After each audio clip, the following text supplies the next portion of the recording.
जय हिंद दोस्तों, कैसे हैं आप सब। तो आज हम लोग देखेंगे बिहार पुलिस मद्य निषेध सिपाही भर्ती 2022 के लिए रुक्मणी प्रकाशन का जो कि प्लेटफॉर्म का नया बुक लॉन्च किया गया है। और यहाँ से हम लोग का जो है टेस्ट सीरीज 1 शुरू होता है। यदि आपको इसका पीडीएफ चाहिए तो वीडियो के डिस्क्रिप्शन में टेलीग्राम का लिंक दिया गया है, आप लोग जो है टेलीग्राम ज्वाइन कर लीजिएगा। और यहाँ से हम लोग का जो पहला प्रश्न है यह हिंदी से प्रश्न शुरू होता है। देखिए हम लोग थोड़ा सा इसके सिलेबस के बारे में जान लेते हैं।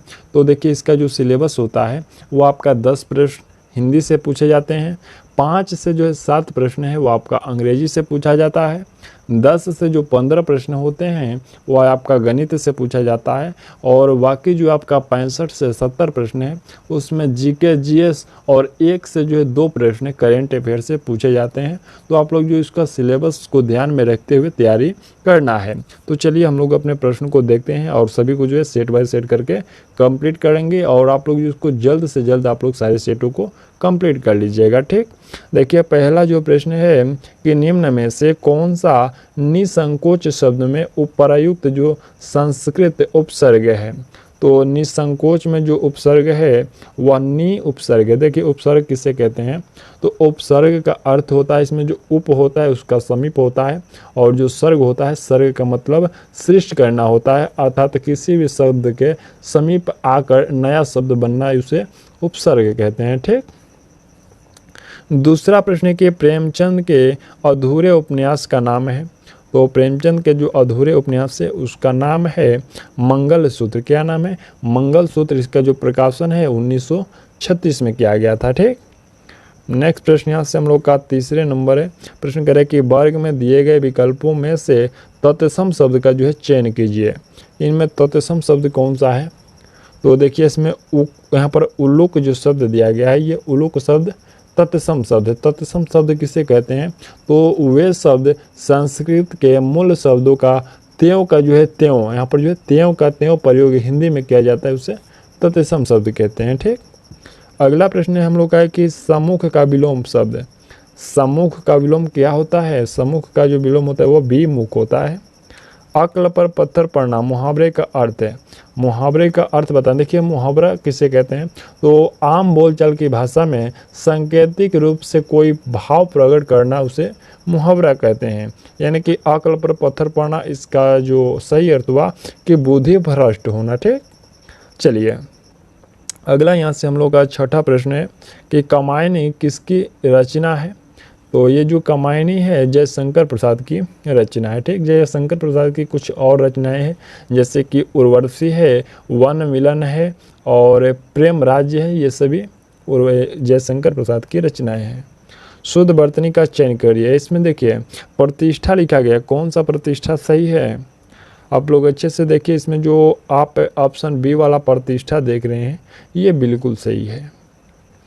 अगला प्रश्न यहाँ से हम लोग का 8वां नंबर है कि धरती का पर्यायवाची शब्द क्या होता है। तो धरती का पर्यायवाची अचला होता है, ऑप्शन डी करेक्ट।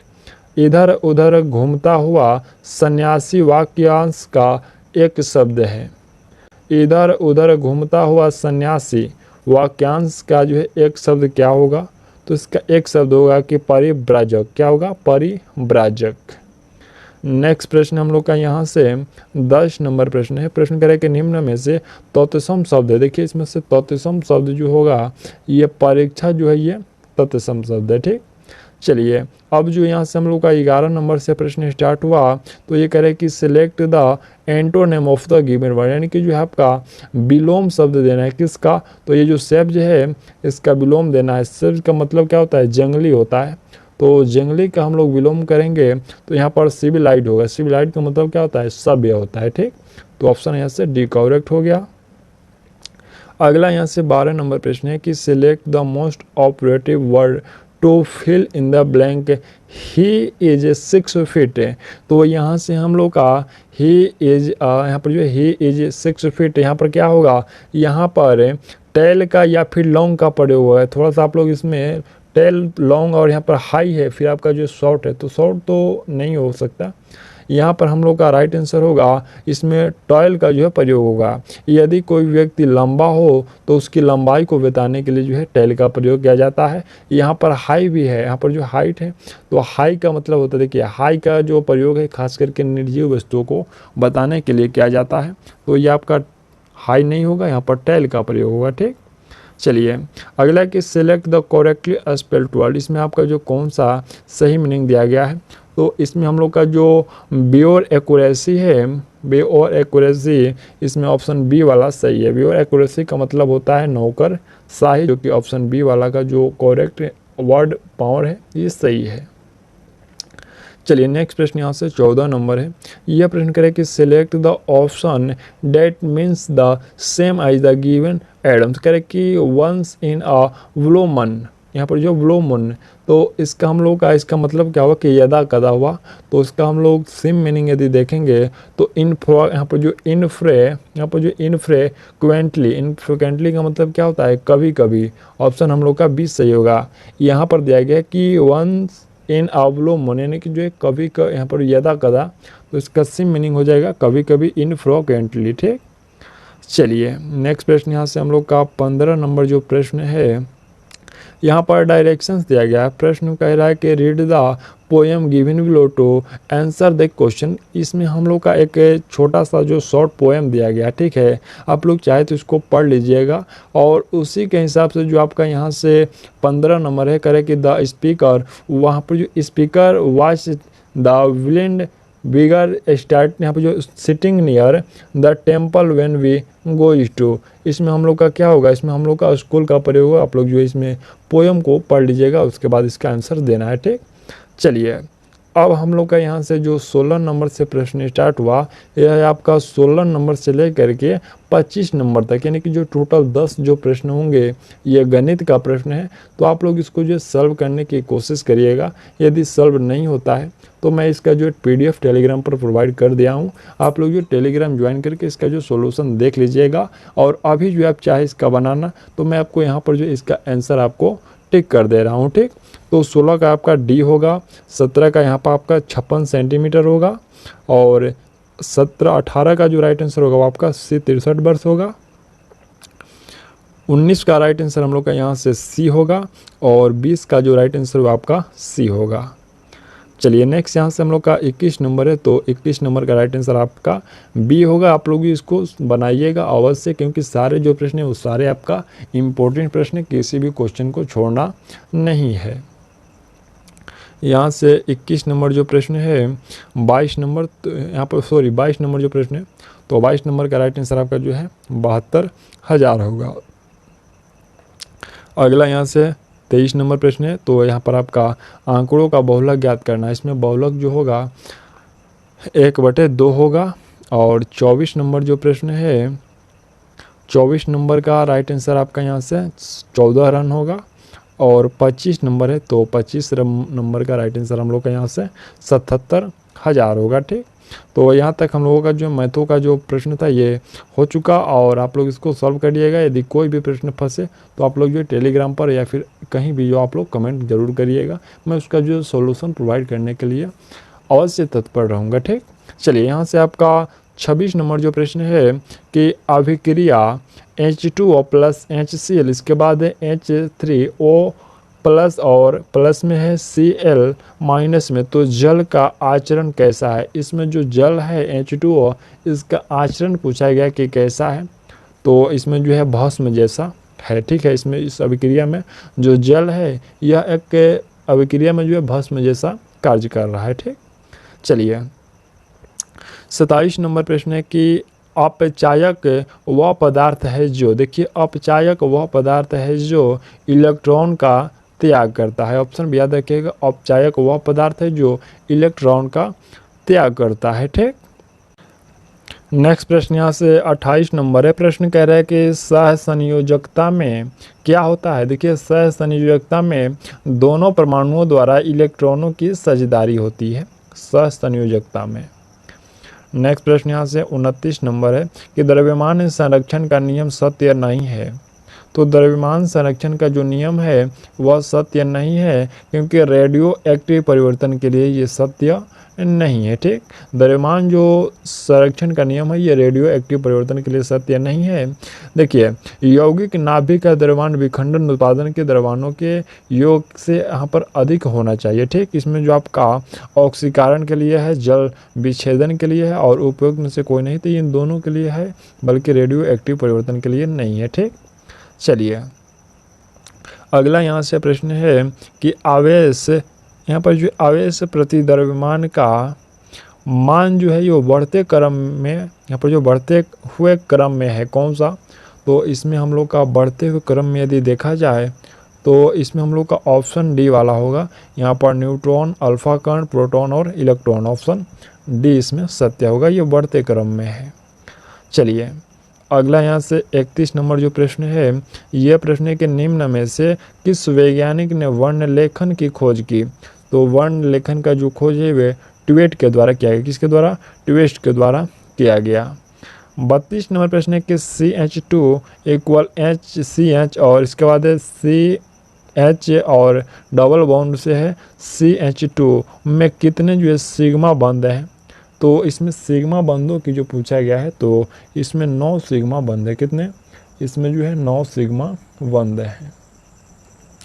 चलिए अगला प्रश्न यहाँ से 33 नंबर है कि किसी ऑर्बिटल में इलेक्ट्रॉनों की अधिकतम संख्या होगी कितनी। किसी ऑर्बिटल में जो इलेक्ट्रॉनों की अधिकतम संख्या की बात करें तो यह जो है 2 हो सकती है। ठीक, देखिए एस उपकक्ष में जो अधिकतम इलेक्ट्रॉनों की संख्या होती है वो 2 होती है। पी उपकक्ष में अधिकतम जो इलेक्ट्रॉन होंगे वो 6 होती है और डी कक्ष में उपकक्ष में इलेक्ट्रॉनों की जो अधिकतम संख्या वो 10 होती है और जो एफ होता है उसमें जो अधिकतम इलेक्ट्रॉनों की संख्या होती है वो 14 होती है। ठीक, आप लोग इसको कहीं कॉपी पर नोट कर लीजिएगा। सारा जो मैं आपको जो स्क्रीन पर लिख नहीं सकता हूँ तो मैं जो बोलता हूँ आपको उसको अधिक से अधिक सुनने की जो है प्रयास करिएगा। ठीक, चलिए अगला 34 नंबर प्रश्न हम लोग का कि कूलॉम नियम के अनुसार निम्न में कौन सा कथन सत्य नहीं है। कूलॉम नियम के अनुसार कौन सा कथन जो है सत्य नहीं है। तो यह नियम गतिशील आवेशों पर भी लागू होगा, यहाँ पर लागू होता है, ये सत्य नहीं है, ये गलत है। ठीक, चलिए अगला प्रश्न हम लोग का है कि कोई ऑप्टिशियन शक्ति -0.5 डी निर्देशित करता है तो संगत लेंस जो होगा वो कैसा होना चाहिए। तो इसमें जो संगत लेंस है वह 2 मीटर फोकस दूरी का अवतल लेंस होना चाहिए। ठीक, इसमें एक सूत्र होता है P = 1/F होता है और उसी सूत्र पर इसमें आपको बैठा करके 2 मीटर ज्ञात करना होता है। अगला प्रश्न है कि निम्न में से कौन सी राशि अदिश है। अदिश राशि की हम लोग बात करें तो इसमें आपका जो आवेश दिया गया है ये आवेश जो है ये अदिश राशि, अदिश में जो है केवल परिमाण होता है। जैसे कि कुछ उदाहरण है, दूरी हो गया, चाल हो गया, समय हो गया, क्षेत्रफल हो गया, कार्य हो गया, ऊर्जा हो गया, ये सभी जो है अदिश राशि हैं। ठीक, नेक्स्ट प्रश्न है कि ध्वनि का वेग एवं परम, यहाँ पर जो परम ताप से संबंध है कैसा। तो यह संबंध होता है भी व्युत्क्रमानुपाती √T होता है, ऑप्शन बी याद रखिएगा। अगला यहाँ से प्रश्न है कि 25 हर्ट्ज पावर शक्ति की एक फ्रीएट कार 40 किलोमीटर प्रति घंटा की एक समान गति से चल रही है तो इंजन द्वारा गति की दिशा में लगाया गया बल, इंजन द्वारा जो है गति के दिशा में लगाया गया बल कितना होगा। तो यह इसमें से हम लोग का इनमें से कोई नहीं होगा। देखिए यदि 2 आवेश, सॉरी यहाँ पर ये देखिए इसमें जो P का मान दिया गया है वह कितना दिया गया है, P का मान इसमें से आपका जो है 25 हर्ट्ज पावर दिया गया है और इसमें एक सूत्र होता है F बराबर, तो F बराबर P/V होता है। ठीक, तो इसमें P का मान कितना है 25 है और गुना में आपको जो है शक्ति वाट में पावर में ज्ञात करना है तो 746। देखिए इसको मैं थोड़ा सा इसको लिख रहा हूँ, देखिए 25 × 746 बटे 40 × 5/18, बस इसी को आपको सॉल्व कर देना है। ये कितना होगा तो यह आपका 1678.5 न्यूटन माना गया, यानी कि जो इंजन द्वारा गति की दिशा में लगाया गया बल जो होगा वो 1678.5 न्यूटन होगा। ठीक, चलिए अगला प्रश्न है कि यदि 2 आवेशों के बीच दूरी 2 गुनी कर दी जाए तो लगने वाला जो बल होता है, यहाँ पर लगने वाला जो बल हो जाता है तो वह बल जो है वो 1/4 गुना हो जाएगा। अगला प्रश्न हम लोग का है कि अस्पष्ट दृष्टि की न्यूनतम दूरी होती है, तो वह न्यूनतम जो दूरी होती है वो 25 सेंटीमीटर होती है और अधिकतम जो दूरी होती है वो अनंत होती है। अगला यहाँ से 41 नंबर जो प्रश्न है, यह प्रश्न कह रहा है कि 10 किलोग्राम द्रव्यमान के एक निकाय को 5 मीटर प्रति सेकंड के वेग से क्षैतिज सतह पर चलाया जाता है। यदि द्रव्यमान दोगुना हो जाता है तो घर्षण बल होगा, तो इसमें जो घर्षण बल होगा वह कितना 2 गुना हो जाएगा। कितना घर्षण बल जो है इसमें 2 गुना हो जाएगा। 2 एम्पियर की एक धारा 50 ओम प्रतिरोध से 1 मिनट तक प्रवाहित होती है, तो प्रतिरोध में कितनी ऊष्मा होगी।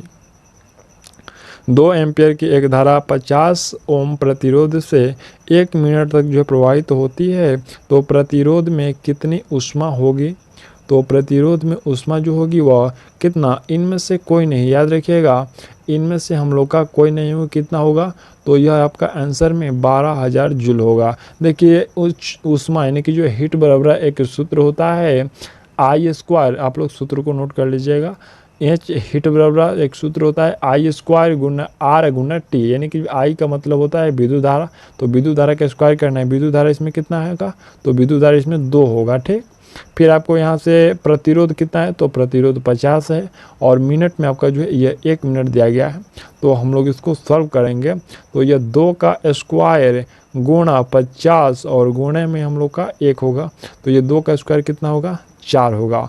4 गुणे 50 और गुणे हम लोग का यहाँ पर 1 मिनट, तो 1 मिनट में हम लोग का 60 सेकेंड होता है, तो 60 सेकेंड कर देंगे और इसको सॉल्व करिए, ये आपको 12,000 जूल आ जाएगा। ठीक, चलिए अगला यहाँ से प्रश्न हम लोग का है कि धमनी व शिरा में रक्त का पीएच मान होता है। तो इसमें जो इसका जो पीएच मान नहीं है पर पीएच होता है, तो वह पीएच जो होता है धमनी में अधिक व शिरा में कम होता है। क्या होता है, देखिए धमनी में जो होता है वो शुद्ध रक्त, जबकि शिरा में जो है अशुद्ध रक्त का परिवहन होता है। ये आपको याद रखना है, धमनी में क्या होता है, शुद्ध रक्त जाता है और शिरा में जो है अशुद्ध रक्त आता जाता है। ठीक, रक्त का पीएच मान 7.4 होता है और रक्त जो है एक संयोजी ऊतक है। नेक्स्ट प्रश्न यहाँ से हम लोग का 44 नंबर है। यह प्रश्न कह रहा है कि फीमर तथा टिबिया यानी कि फिबुला के बीच कौन सी संधि होती है। तो इसके बीच जो है वो कब्जा संधि होती है। कौन सी संधि, कब्जा संधि होती है। ठीक, 45 नंबर प्रश्न के निम्नलिखित में से व्यावसायिक श्वसन विकार का उदाहरण है। कौन सा उदाहरण है, तो व्यावसायिक, इसमें प्रश्न की व्यावसायिक श्वसन विकार का उदाहरण है, तो यह उदाहरण है सिलिका म्याता। क्या है, सिलिका म्याता। नेक्स्ट प्रश्न 46 नंबर, यह प्रश्न करे कि भ्रूण अनुपस्थित होता है किस में। तो याद रखिएगा भ्रूण जो है ये शैवालों में अनुपस्थित होता है। ठीक, शैवाल जो है इसमें हरित लवक पाए जाते हैं। ठीक, क्या होता है, भ्रूण, यहाँ पर जो है भ्रूण अनुपस्थित होते हैं शैवाल में और शैवाल में जो है हरित लवक पाए जाते हैं। शैवालों का जो अध्ययन है वो फाइकोलॉजी कहलाता है। याद रखिएगा शैवालों का अध्ययन फाइकोलॉजी और एक होता है कवक, तो कवकों का जो अध्ययन वो माइकोलॉजी कहलाता है। ठीक, इसमें आपको कन्फ्यूजन नहीं होना है। क्रेब्स चक्र है, क्या है, क्रेब्स चक्र जो है ये अपचयन और उपचयन दोनों है। नेक्स्ट प्रश्न हम लोग का है कि पुरुषों में वृष कोष शरीर के बाहर क्यों होता है। प्रश्न ध्यान दीजिएगा, प्रश्न के पुरुषों में जो वृष कोष होते हैं, वृषण कोष होते हैं, वो बाहर क्यों होते हैं। तो बाहर होने के पीछे रीजन है कि शुक्राणु के निर्माण के लिए सामान्य शरीर के तापमान की तुलना में कम जो है तापमान की आवश्यकता होती है, इसलिए उसको जो शरीर से बाहर होता है। ठीक, ऑप्शन सी याद रखिएगा। नेक्स्ट प्रश्न हम लोग का है कि पैतृकता सिद्ध करने के लिए निम्न में से कौन सहायक है। तो इसके लिए सहायक होता है डीएनए अंगुली छाप, यानी कि जो डीएनए फिंगर प्रिंटिंग। नाम से रुधिर का बहना कहलाता है, यहाँ पर नाक से, ठीक है, नाक से रुधिर बहना कहलाता है, तो यह क्या कहलाता है, एपिटैक्सिस कहलाता है। क्या कहलाता है, एपिटैक्सिस, ये जो है नाक से रुधिर का बहना। अगला यहाँ से हम लोग का 51 नंबर जो प्रश्न है ये कह रहा है कि निम्नलिखित में से कौन सा विकल्प विद्युत धारा के तापन प्रभाव का उदाहरण नहीं है। तो तापन प्रभाव का इसमें से जो पंखे की कार्यशीलता ये तापन प्रभाव पर नहीं, देखिए तापन प्रभाव पर जो कार्य करता है उसमें आपका विद्युत का केतली हो गया, विद्युत का जो इस्त्री जो प्रेस करने वाला होता है, फिर बल्ब हो गया, ये सभी जो है ये तापन प्रभाव के उदाहरण है। इसमें पंखे का जो कार्यशीलता है ये तापन पर नहीं आधारित है। 52 नंबर प्रश्न के निम्नलिखित में कौन सा कंप्यूटर का एक हार्डवेयर घटक नहीं है। तो इसमें हम लोग का जो मेमोरी है ये हार्डवेयर जो है घटक नहीं है, बाकी जो कीबोर्ड है, प्रिंटर है, माउस है, ये सभी हार्डवेयर है। रिक्त स्थान है कर के वनों की कटाई के लिए जिम्मेवार प्रमुख कारकों में से एक है। तो इसमें हम लोग का जो कृषि है ये कृषि के लिए जो है वनों की कटाई बहुत अधिक होती है। ठीक, आप लोग कहीं भी देखिएगा तो खेती करने के लिए जो है वनों की कटाई अधिक की जा रही है इस समय। हार्ड डिस्क किस प्रकार की स्टोरेज डिवाइस है। तो यह हार्ड डिस्क जो है ये आपका द्वितीयक स्टोरेज, क्या है हार्ड डिस्क द्वितीय स्टोरेज डिवाइस है। अगला प्रश्न हम लोग का है कि इन्वेटोरियल प्लेट का जो है यहाँ पर इन्वेटोरियल प्लेट पर कोशिका के केंद्रक के गुणसूत्रों की यहाँ पर जो संरक्षण माइटोसिस के किस चरण का जो है गठन, यहाँ पर जो किस चरण का गठन करता है। तो यह गठन करता है मेटाफेज का।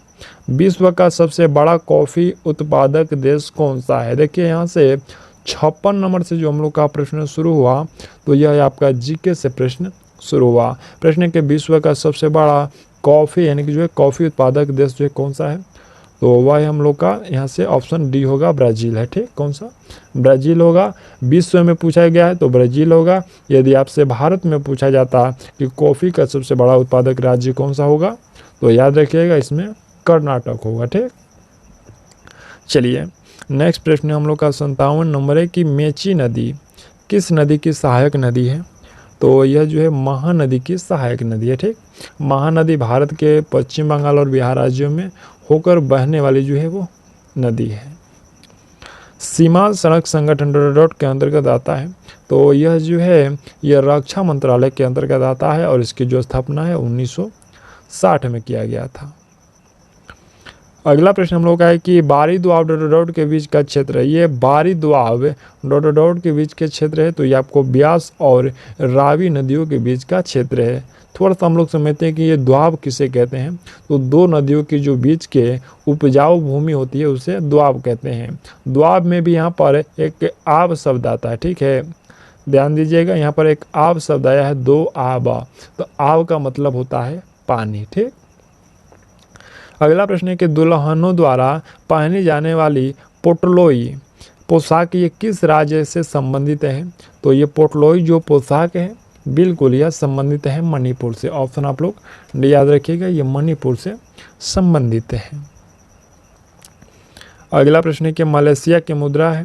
तो मलेशिया की मुद्रा यहाँ पर रिंगित है। क्या है, मलेशिया की मुद्रा रिंगित है। भारत के उच्चतम न्यायालय की प्रथम महिला न्यायाधीश कौन थी। बहुत ही अच्छा प्रश्न है। भारत के उच्चतम न्यायालय की प्रथम महिला पूछा गया कि न्यायाधीश कौन थी। तो वह एम फतिमा बीबी। ऑप्शन आप लोग डी याद रखिएगा, एम फतिमा बीबी। अगला प्रश्न है कि यूएन चार्टर का स्थापना दिवस है। तो यूएन चार्टर का स्थापना दिवस जो है 24 अक्टूबर 1945 है। अगला यहाँ से प्रश्न हम लोग का 64 नंबर है। प्रश्न के निम्नलिखित में से कौन सा टूर्नामेंट हॉकी से संबंधित है।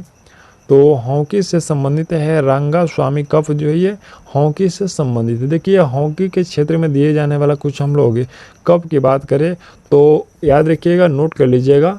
हॉकी में आपका आग खा कप हो गया, महाराजा रंजीत सिंह कप हो गया, मेजर ध्यानचंद और यहाँ पर जो इंदिरा कप हो गया, बेरन कप हो गया, सिंधिया कप हो गया, ये सभी हॉकी के क्षेत्र में दिए जाते हैं। निम्नलिखित में से कौन सा यहाँ पर जो संरचनागत सुविधा के अंतर्गत नहीं आता है। तो इसमें जो मनोरंजन है इसके अंतर्गत नहीं आता है। अगला प्रश्न हम लोग का कि किस स्थान को समुद्र पुत्र कहते हैं। तो याद रखिएगा गंगा सागर को समुद्र पुत्र कहा जाता है। हुगली के निकट जो है 20 किलोमीटर लंबा सागर द्वीप है जिसे गंगा सागर के नाम से जानते हैं। ठीक, अगला है कि निम्नलिखित किस ग्रंथ ने गांधी जी को सूर्योदय के दर्शन का सूत्रपात करने के लिए प्रेरित किया? तो ये प्रेरित किया अनटू दिस लास्ट, कौन सा? अनटू दिस जो लास्ट है ये प्रेरित किया। अगला यहाँ से 68 नंबर प्रश्न है। यह प्रश्न करें कि गौतम बुद्ध ने अपना जो अंतिम उपदेश है वो कहाँ दिया था? तो गौतम बुद्ध के द्वारा अंतिम उपदेश जो है वो कुशीनगर में दिया गया था। याद रखिएगा, पहला जो है वो सारनाथ में और अंतिम जो है वो कुशीनगर में दिया गया था। ठीक, अमर कवि विद्यापति ने अपने सुललित काव्य की जो रचना है ये किस शासक की छत्र छाया में की? तो उन्होंने छत्र छाया में की थी शिव सिंह के छत्र छाया में। और विद्या कवि जो है वह मैथिली भाषा के महानतम कवि हैं। कवि महानतम जो थे, है नहीं, थे। चलिए अगला प्रश्न है कि विश्व प्रसिद्ध मयूर सिंहासन मुगलों के किस भवन में रखा गया था? तो यह रखा गया था दिल्ली के लाल किले का दीवान-ए-आम में रखा गया था। अगला प्रश्न है कि जैन धर्म श्वेतांबर एवं दिगंबर संप्रदायों में कब विभाजित हुआ? तो यह विभाजित हुआ चंद्रगुप्त मौर्य के समय में 2 संप्रदायों में विभाजित हुआ। नेक्स्ट प्रश्न है कि दिल्ली सल्तनत का शासक जो दिल्ली से अपनी राजधानी एक ऐसे शहर में ले गया जिसके बाद में आगरा नाम से जाना गया, तो यह किसके द्वारा ले जाया गया? यह ले जाया गया सिकंदर लोदी के द्वारा। याद रखिएगा, ऑप्शन हम लोग का इसमें बी जो है करेक्ट होगा। दिल्ली में यहाँ पर जो देखिए सिकंदर लोदी ने आगरा शहर की स्थापना कब किया था? तो ये 1504 ईस्वी में किया था और 1506 ईस्वी में जो है आगरा को अपनी राजधानी बना दिया था। ठीक, होम रूलिंग की स्थापना कब हुई? यहाँ पर होम रूलिंग की स्थापना पूछा कब हुई? तो ये प्रथम विश्व युद्ध के समय हुआ था। यानी कि जो है होम रूलिंग की जो स्थापना है यह हुआ था अप्रैल 1916 में। ठीक, और इसकी जो स्थापना है बाल गंगाधर तिलक के द्वारा की गई। लेकिन यहाँ पर जो भारत में होम रूलिंग का जो जनक माना जाता है वो एनी बेसेंट को माना जाता है। अगला प्रश्न हम लोग है कि राजा साहू का जो प्रथम पेशवा कौन था? तो प्रथम पेशवा बालाजी विश्वनाथ था। अगला पॉइंट यहाँ से हम लोग का 75 नंबर है। करें कि सुभाष चंद्र बोस ने 1943 में आज़ाद हिंद फौज की कमान किस देश में संभाली?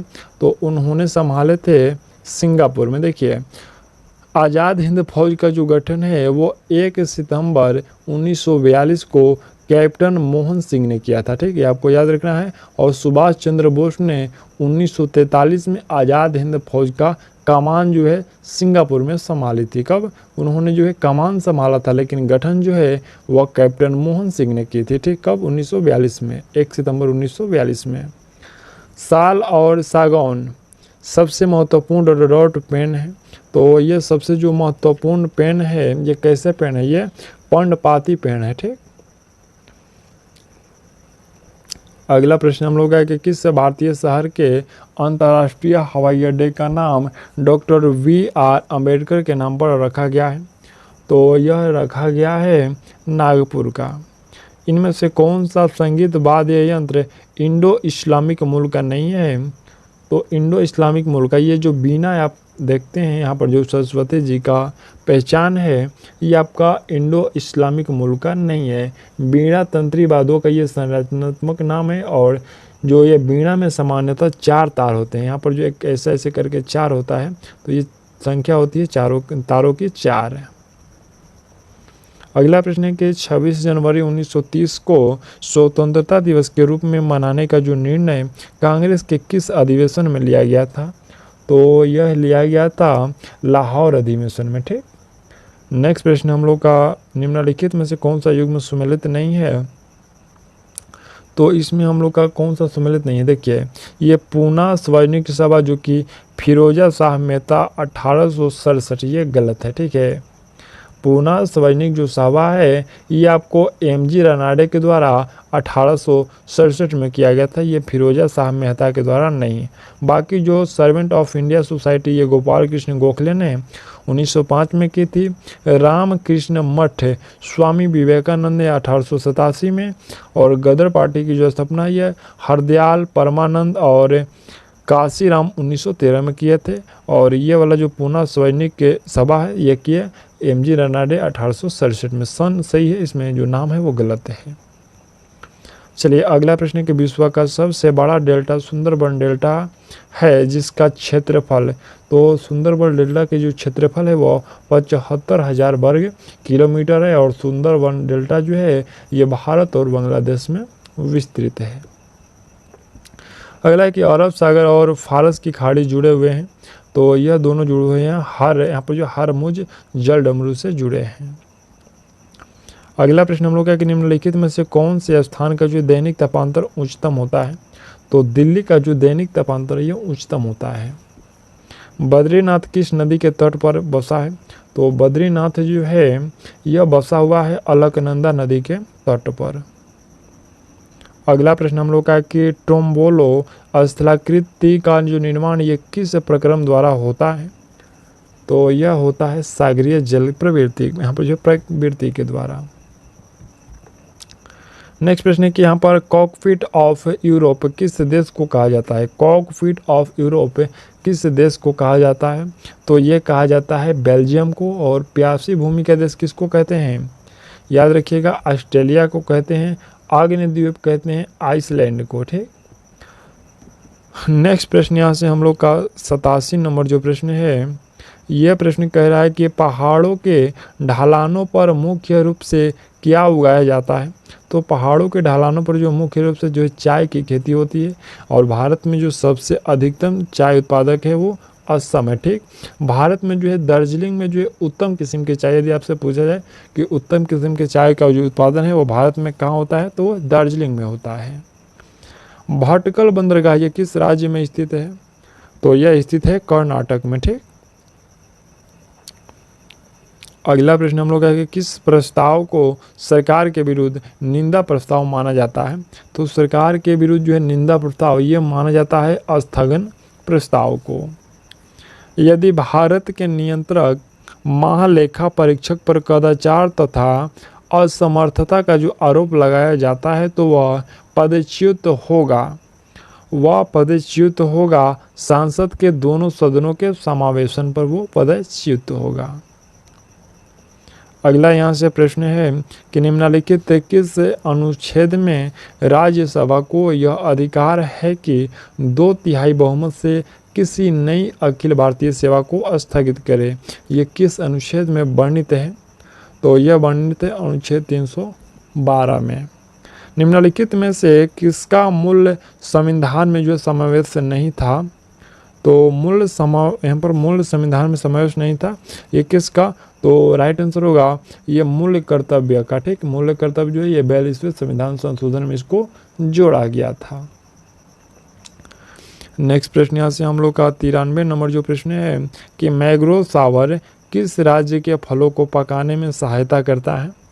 मैंगो सरोवर जो है ये किस राज्य के फलों को पकाने में जो सहायता करता है, तो ये सहायता करता है कर्नाटक के फल पकाने में, कर्नाटक राज्यों में। अगला प्रश्न है कि किस संवैधानिक संशोधन विधेयक के द्वारा लोकसभा के कार्यकाल को 6 वर्ष से 5 वर्ष कर दिया गया, ये कौन से संवैधानिक संशोधन में, तो यह किया गया 44वें संवैधानिक संशोधन जो कि 1978 में हुआ था। सेल की स्थापना कब हुई थी, तो सेल की जो स्थापना है ये 1974 में किया गया था। ऑप्शन आप लोग ये याद रखिएगा। और 1900 यहाँ पर 84 दिया गया है, तो इसमें जो है भेल की स्थापना की गई थी। ठीक, सेल का 1974 में और 1984 में भेल की स्थापना, भेल का फुल फॉर्म होता है भारतीय इलेक्ट्रॉनिक्स लिमिटेड होता है। ठीक, चलिए अगला प्रश्न है कि वर्ष 2011 की जनगणना के अनुसार सर्वाधिक दशकीय वृद्धि किस राज्य में हुई है, तो यह वृद्धि हुआ है मेघालय में। ऑप्शन ए सही होगा मेघालय में। अगला प्रश्न 97 नंबर है। प्रश्न है कि राष्ट्रीय स्वतंत्रता आंदोलन के दौरान किसने कहा था कि तख्ते लंदन तक चलेंगी तेंगे हिंदुस्तान की? यह कथन किसका है? तो यह कथन जो है बहादुर शाह जफर की। आर्थिक विकास का जो है वास्तविक अर्थ है, तो वास्तविक अर्थ इसका क्या होता है? वास्तविक अर्थ होता है कि प्रति व्यक्ति आय और राष्ट्रीय आय में वृद्धि होता है, ये आर्थिक विकास का अर्थ। ठीक, हम लोग थोड़ा सा बात करते हैं। तो प्रति व्यक्ति आय और राष्ट्रीय आय में वृद्धि होना ये आपका आर्थिक विकास, ये सही है। लेकिन हम लोग थोड़ा सा आय के बाद हम लोग बात करें तो भारत में जो राष्ट्रीय आय समिति है ये 1949 ईस्वी में प्रथम बार जो है महालनोबिस की अध्यक्षता में बनाई गई। और भारत में जो सर्वप्रथम राष्ट्रीय आय की जो गणना की हम लोग बात करें तो यह 1868 ईस्वी में, कब? 1868 ईस्वी में दादा भाई नौरोजी द्वारा जो है किया गया था, जिस समय जो प्रति व्यक्ति आय वह 20 रुपया प्रति व्यक्ति सालाना था। यानी कि जो एक व्यक्ति का एक वर्षों का जो आय था वह 20 रुपया था, कब? 1868 ईस्वी में। ठीक, चलिए और देखिए जो हम लोग भारत में बात करें तो भारत में जो सर्वाधिक आय है वो अभी किसका है? सर्वाधिक आय वाला जो राज्य है वो गोवा है। और सबसे कम आय की हम लोग बात करें तो हम लोग का बिहार है, वो सबसे कम है। बिहार का जो आय है वो सबसे कम है प्रति व्यक्ति। नेक्स्ट प्रश्न यहाँ से हम लोग का 98 नंबर है कि आर्थिक विकास का जो वास्तविक अर्थ, तो ये आपको प्रति व्यक्ति आय, ये सही हो गया। और 99 नंबर प्रश्न है कि भारत में हिंदू वृद्धि दर किस विषय से संबंधित है? भारत में हिंदू वृद्धि दर जो ये किस विषय से संबंधित है? तो ये संबंधित है राष्ट्रीय आय से। चलिए अगला पॉइंट यहाँ से हम लोग का 100 नंबर है। ये अंतिम प्रश्न सेट 1 का कह रहा है कि निम्नलिखित में से कौन सा अंतर्राष्ट्रीय संस्थान विभिन्न देशों को अल्पकालीन ऋण प्रदान करता है? तो ये IMF, कौन? IMF जो है ये प्रदान करता है। ऑप्शन आप लोग जो है ये याद रखिएगा, IMF यानी कि जो अंतर्राष्ट्रीय मुद्रा कोष होता है, तो इसका फुल फॉर्म होता है, ये तो फुल फॉर्म हुआ। इसकी जो स्थापना है ये 27 दिसंबर 1945 को किया गया था, तो आपको ये भी याद रखना है। तो यहाँ तक हम लोगों ने जो 100 प्रश्नों को कंप्लीट कर लिया। और आप लोग जो है सेट 1 का जो मैथ का सॉल्यूशन है आप लोग उसको देख लीजिएगा। और आपको PDF भी दिया गया है, तो आप लोग PDF में भी आपको देख लेना है। यहाँ से देखिए 16, 17 हो गया, 18 हो गया। आप लोग जो वीडियो को रुका करके आप लोग सॉल्यूशन इसका देख लीजिएगा। ठीक, देखिए यहाँ से 20 नंबर का, 21 नंबर, 22 नंबर, 23 नंबर और 24, और एक हम लोग का यहाँ से जो है 25 नंबर है। ठीक, तो यहाँ तक हम लोगों का जो है पूरा सेट कंप्लीट हो गया सेट 1 का। और यदि आपको किसी भी प्रश्न में दिक्कत हो तो आप लोग कमेंट जरूर करिएगा, या फिर आप लोग जो टेलीग्राम पर मैसेज जरूर करिएगा यदि आपको इसका सॉल्यूशन चाहिए तो। ठीक।